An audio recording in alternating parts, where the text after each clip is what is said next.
Pues tenemos el sexto día ya de entrenamiento, segundo con corazas y muchas cosas, yo creo, interesantes que contaros y que compartir con vosotros. Vamos a empezar con, bueno, de nuevo, ¿no? Como os decía, corazas y cascos y de nuevo alta temperatura, dada la comparación con lo que puede ser Massachusetts. No lo comparemos con la temperatura de Sevilla, pero en el entorno de eso, de veintitantos, 30 grados.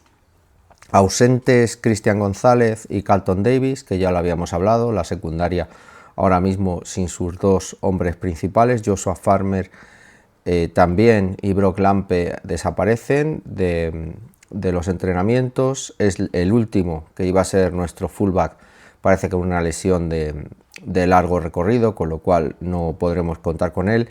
Y Tabai, que tuvo que irse del entrenamiento el sábado con problemas físicos, pues no entrenó tampoco ayer lunes.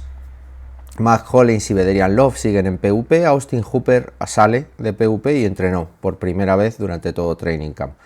Durante la sesión tuvimos problemas de lesiones con Bradbury y Morgan Moses, al que suplió también Yasir Durán y que también tuvo problemas, así que la línea va teniendo ya sus primeros problemas de lesión. Esperemos que no llegue a ser un problema grave, pero bueno, ahora mismo tenemos ya tanto a Bradbury como a Morgan Moses tocados, con la incógnita de ver qué sucede. Lo que ha trascendido de Cristian González es que va a ser, bueno, pues han sido isquiotibiales, pero que será alguna lesión que no le llevará mucho tiempo de recuperarse. De momento ha estado en la parte exterior del campo de entrenamiento, al final del entrenamiento, con lo cual, bueno, pues parece que no ha sido tampoco no va a ser una lesión de larga duración.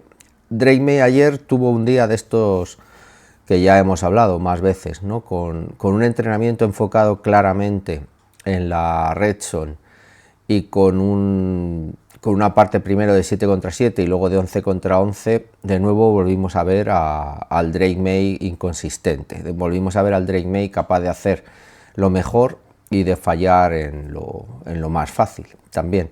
Empezó tremendamente mal con overthrows a diestro y siniestro, con un 3 de 8 en los 7 contra 7, ya os digo, ¿no? También en zona roja hay que ponerlo también todo más en contexto, ¿no? Y bueno, pues con lanzamientos muy malos al principio, que luego fue recuperando poco a poco al final de este periodo de 11 contra 11 y en el periodo de 7 contra 7, y ya en el periodo de 11 contra 11, que aunque tiene 7 de 13, 2 o 3 de ellos son balones que estaban bien puestos y que simplemente o bien consiguieron el completo antes de que fuera ya del terreno de juego, no consiguieron, digamos, conseguir el completo dentro del campo, o balones que fueron desviados en el último momento de las manos, drops, etcétera. Pero bueno, ese 7 de 13 ya no denota un poco el porcentaje que debería haber tenido, ¿no? con la calidad de los lanzamientos. Como os he dicho, de menos a más,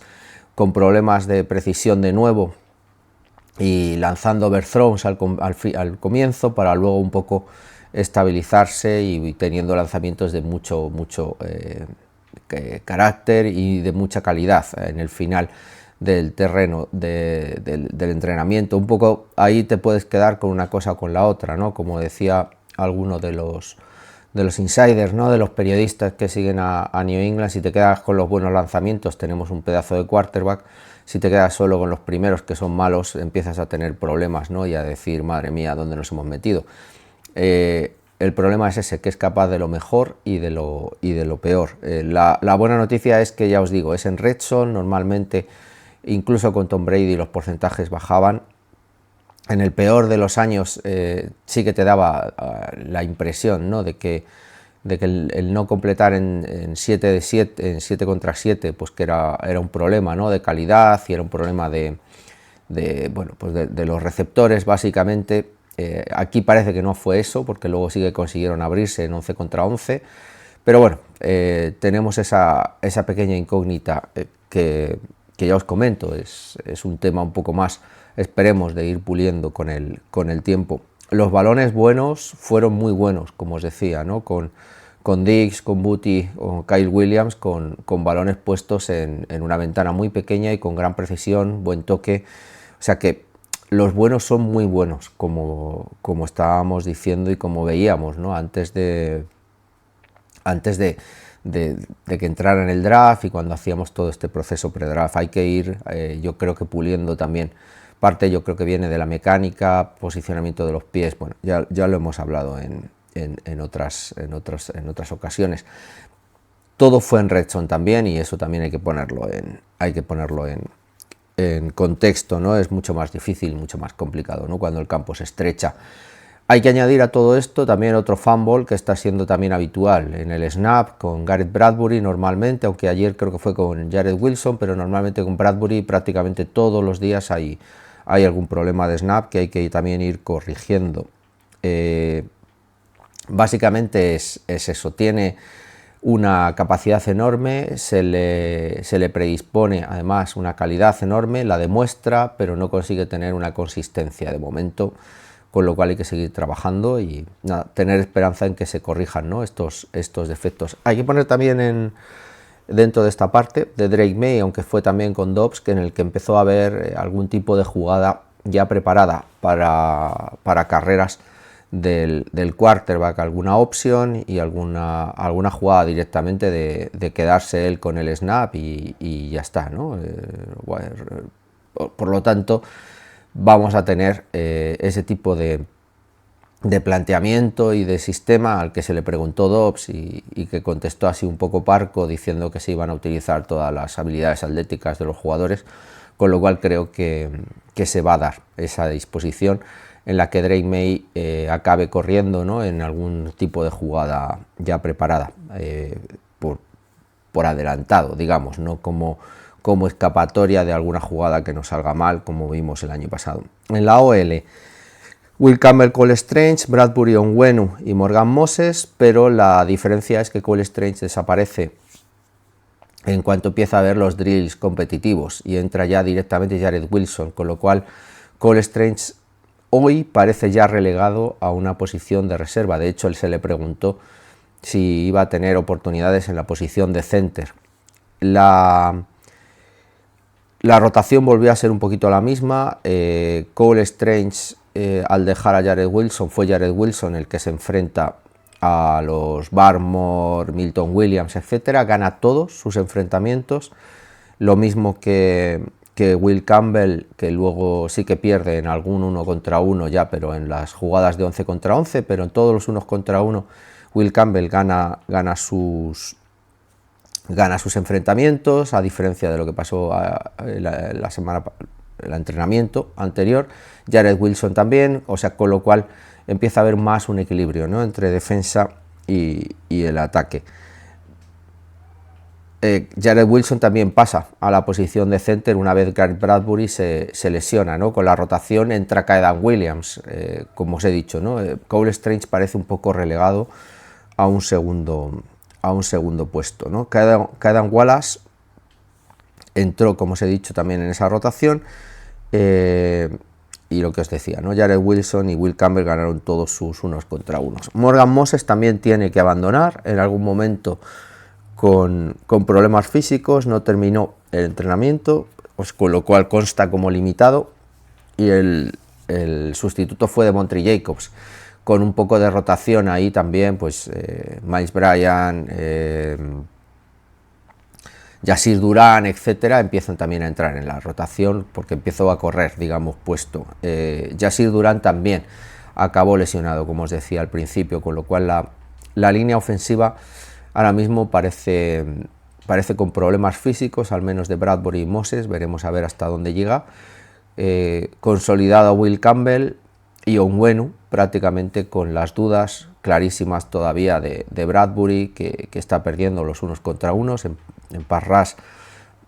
Bueno, se confirma un poco lo que se vio en Minnesota al final de la temporada pasada, y la duda de qué va a pasar en el left guard. Yo creo que si Jared Wilson acaba dando ese paso adelante que todo el mundo espera, probablemente se va a hacer con una de las dos posiciones, bien sea la de center, bien sea la de left guard, y dependiendo de luego lo que lo que vayan viendo con el resto de jugadores, incluido Kayden Wallace, probablemente vayamos a tener, ¿no?, esa rotación también, ya no solo en el left guard, sino también en el center, ¿no? Si no acaban de tenerlo claro, pues jugará Bradbury, pero si ven que hay una oportunidad de upside, yo creo que veremos esas dos posiciones cambiadas, ¿no? Así que Cole Strange con dudas y Bradbury también, ¿no?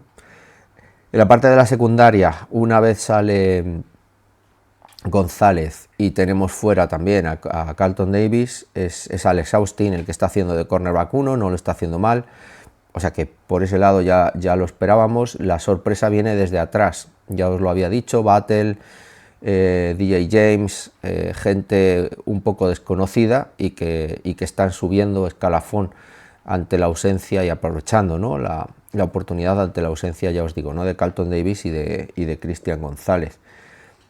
La buena noticia también es Craig Woodson, que también está teniendo rotación con los principales y aprovechando, ¿no?, también esas oportunidades. Jabril Peppers también haciéndose con su rol según lo esperado. Bueno, la secundaria parece que va a tener un buen nivel a pesar de que venga digamos, con lesiones en la posición tanto de, ya os digo, ¿no?, de González como de Carlton Davis. Hay dudas bastante claras en cuanto a la defensa contra la carrera. Ayer se vieron menos porque creo que se afianzó, digamos, más el juego mixto, con, ya os digo, ¿no?, con jugadas más mezcladas, pero en el primer día de Corazas lo que trasciende es que no está claro, ¿no?, que Milton Williams y un limitado Barmore sean capaces, ¿no?, de sostener el juego contra la carrera. Vamos a tener que ver probablemente a otro tipo de jugadores, en el que está apareciendo también Chris Tonga, está también jugando Farms. No sé si no vamos a tener cierta rotación más de la esperada en los snaps puros de juego contra la carrera, en los que ya os digo que está habiendo dudas más que reseñables, incluido también Keyon White. En ese apartado está apareciendo también la sorpresa de que es Clevon Chaisson el que está, digamos, dando un paso adelante, ¿no?, lo que no está produciendo Harold Landry,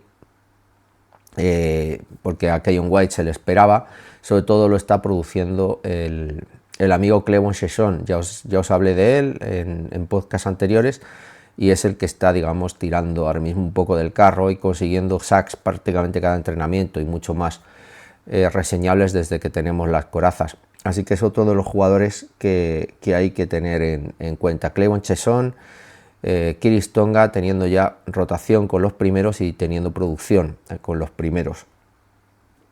En vez de Lampe, el fullback, usaron a Vestover, que ya os había hablado de él, ante la ausencia de Austin Hooper estaba ejerciendo como tight end 2 y con rotación con los primeros, y está usándose como tight end ahora mismo, con lo cual ahí estará la duda, ¿no?, en cuanto a una posición tercera de tight end, si es usada realmente finalmente por un tight end como Vestover para la posición de fullback o no. Ahí, bueno, ya sabéis, ¿no?, de que McDaniels le gusta, pero veremos a ver hasta dónde acaba llegando, ¿no?, con la competencia que hay en la posición de receptores.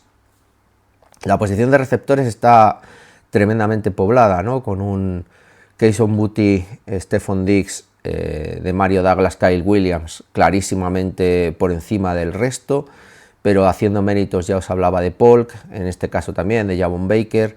Está habiendo, digamos, y va a haber competencia con una dificultad muy clara, ¿no?, en cuanto a tener 5 o 6 posiciones mínimo.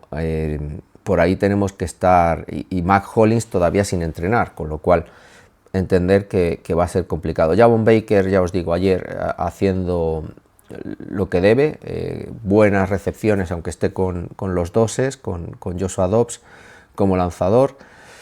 Jalen Polk igual, rotando con los dos, tanto con uno como con el 2, y el resto haciendo su trabajo, ¿no? Ya os decía, ¿no?, Stephon Diggs, Kyle Williams, Bob Douglas, sin olvidar también a Kendrick Bourne, también haciendo sus cosas con May y con Dobbs. No sé, yo creo que vamos a tener algún tipo de trade porque no nos podemos permitir estos lujos. y están funcionando dentro de lo que cabe, ya os digo, ¿no? Los que van a ser teóricamente números unos. Incluso Kayson Boutte, que yo podría tener mis dudas, está haciéndose también ahora mismo con una posición clara, ¿no? y batiendo a sus rivales y haciendo de X, con lo cual está poniendo las cosas muy complicadas y probablemente yo creo que vamos a tener que ver salidas en ese aspecto, ¿no? Con Javon Baker, con Kendrick Bourne, con Jalen Polk, uno de estos yo creo que tiene que acabar saliendo. Y por cerrar, Borregales tuvo 6 de 6, acordaros que os hablaba de Parker Romo, que no había tenido Borregales ningún tipo de snap la jornada anterior, y en esta se los han dado todos a Borregales. Parece que van a alternar días en vez de darle mitad y mitad a cada uno, con lo cual Borregales ha recuperado su forma después de los 2 fallos del cuarto entrenamiento, un extra point y un field goal, y ayer volvió a hacer los 6 de 6 al igual que Parker Romo, o sea que esa pelea sigue viva. Veremos hasta dónde llega. Tenía cierta ventaja Borregales y en cierta manera lo ha perdido en estos entrenamientos 3 y 4, y ayer volvió a dar el do de pecho, así que bueno, la pelea sigue adelante. Bueno, seguiremos mañana con ya el 7º entrenamiento, que entiendo será sin corazas. Venga chicos, hasta luego.